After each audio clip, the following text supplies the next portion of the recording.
ক্যারিবীয় সাগরে যুক্তরাষ্ট্রের সামরিক উপস্থিতি আরও বেড়েছে। রোববার সেখানে পৌঁছেছে বিশ্বের সবচেয়ে বড় বিমানবাহী জাহাজ ইউএসএস জেরাল্ড আর ফোর্ড। জাহাজটিতে রয়েছে 4,000-এর বেশি নাবিক, আছে ডজন খানেক ট্যাকটিক্যাল বিমান। এর সঙ্গে যুক্ত হয়েছে আগে থেকে অবস্থান নেওয়া 15,000 মার্কিন সেনা। দক্ষিণ কমান্ডের অ্যাডমিরাল এলভিন হুলসি বলেছেন, এই মোতায়েন পশ্চিম গোলার্ধের নিরাপত্তা নিশ্চিত করবে। তিনি বলেন, এটি যুক্তরাষ্ট্রের স্বার্থ রক্ষার গুরুত্বপূর্ণ পদক্ষেপ। এদিকে এক মার্কিন সামরিক কর্মকর্তা এনপিআরকে জানিয়েছেন, অঞ্চলে সম্ভাব্য সামরিক পদক্ষেপের মঞ্চ প্রস্তুত হচ্ছে। সরকারি পর্যায়ে উচ্চ পর্যায়ে বৈঠক চলছে।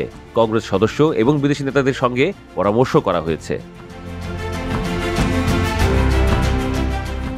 মার্কিন প্রতিরক্ষামন্ত্রী পিট হেগসেথ সামাজিক মাধ্যমে জানান, অপারেশন সাউদার্ন স্পিয়ার নামে এই মিশন চলছে। তিনি বলেছেন, মিশনের লক্ষ্য হল যুক্তরাষ্ট্রকে রক্ষা করা, মাদক সন্ত্রাসীদের নির্মূল করা এবং আমেরিকার মানুষকে মাদকের হুমকি থেকে সুরক্ষিত করা। তার ভাষায়, পশ্চিম গোলার্ধ আমেরিকার অঞ্চল, আমরা এটিকে রক্ষা করব।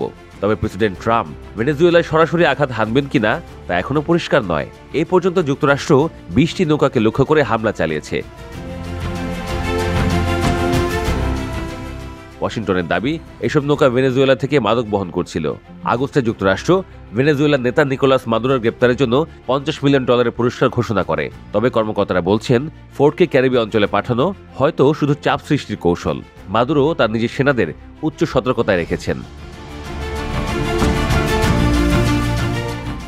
শুক্রবার ট্রাম্প সাংবাদিকদের বলেন, তিনি মনে মনে সিদ্ধান্ত প্রায় নিয়ে ফেলেছেন, কিন্তু তিনি তা এখনই প্রকাশ করতে চান না।